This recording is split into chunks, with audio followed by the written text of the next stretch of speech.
Merci Monsieur le Président. Ma question s'adresse à Monsieur le ministre des Solidarités et de la Santé. Environ 75 psychologues soignent nos concitoyens qui font face à des problématiques psychiques plus ou moins lourdes. La crise sanitaire a démontré la confiance de nos concitoyens dans l'action des psychologues.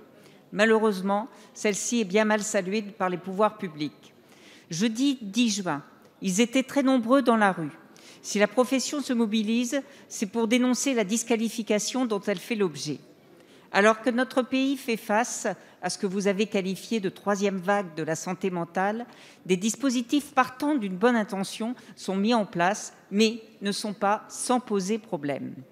Les consultations psychologiques en libéral ne sont toujours pas remboursées par la sécurité sociale. Une expérimentation saluée par la Cour des comptes est en place depuis 2 ans dans plusieurs départements. Malheureusement, celle-ci soumet la prise en charge à prescription médicale. De nombreux médecins jugent ce préalable inutile, d'autant qu'il alourdit leur mission. À cela s'ajoute une tarification totalement sous-évaluée qui participe d'un mépris pour les psychologues.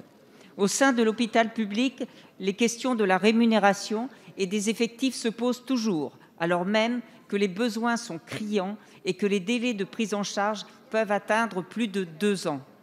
Enfin, si les psychologues estiment qu'un encadrement est nécessaire, celui-ci ne peut se faire au détriment de leur liberté de pratique.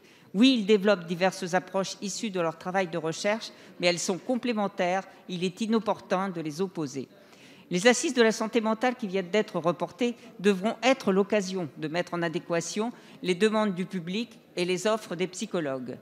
Monsieur le ministre, je n'aurai qu'une question. Le gouvernement est-il prêt à étudier la mise en place du remboursement des soins psychologiques sans prescription préalable et avec une tarification juste et concertée? Merci, je vous remercie. Madame la députée. La parole est à Monsieur Olivier Véran, ministre des Solidarités et de la Santé.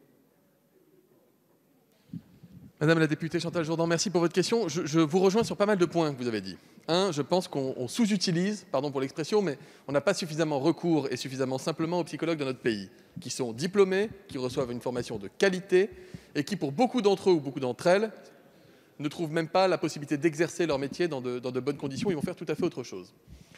Les assises de la santé mentale, vous les avez citées, voulues par le président de la République, seront l'occasion évidemment d'aborder la question de l'accès aux psychologues, des modalités de recrutement, de prescription, d'encadrement dans le secteur public et dans le secteur privé. Moi, je vous le dis, ma conviction, je suis un partisan de la cause, dans la mesure où je considère qu'on a besoin davantage des psychologues dans notre pays que ce que nous y avons recours actuellement.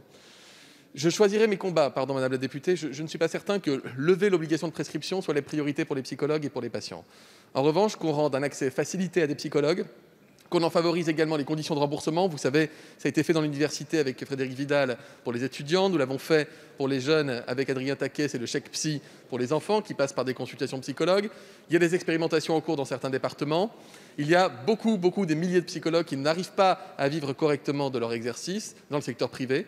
Dans le secteur public, le Ségur a permis de changer la donne aussi parce qu'au-delà des 183 €, il y a les revalorisations des grilles indiciaires, il y a l'engagement collectif. Tout ça va permettre d'augmenter de 500, 600 € en fin de carrière des psychologues à l'hôpital, ce qui quand même améliorera la situation. Bref, le chantier est immense qui est devant nous. Nous allons relever ce défi. Je note que nous serons capables d'avoir des débats de qualité et apaisés sur cette question, qui devra évidemment aussi associer les médecins psychiatres pour refonder cette filière de soins de santé mentale dans notre pays. Il est plus que temps.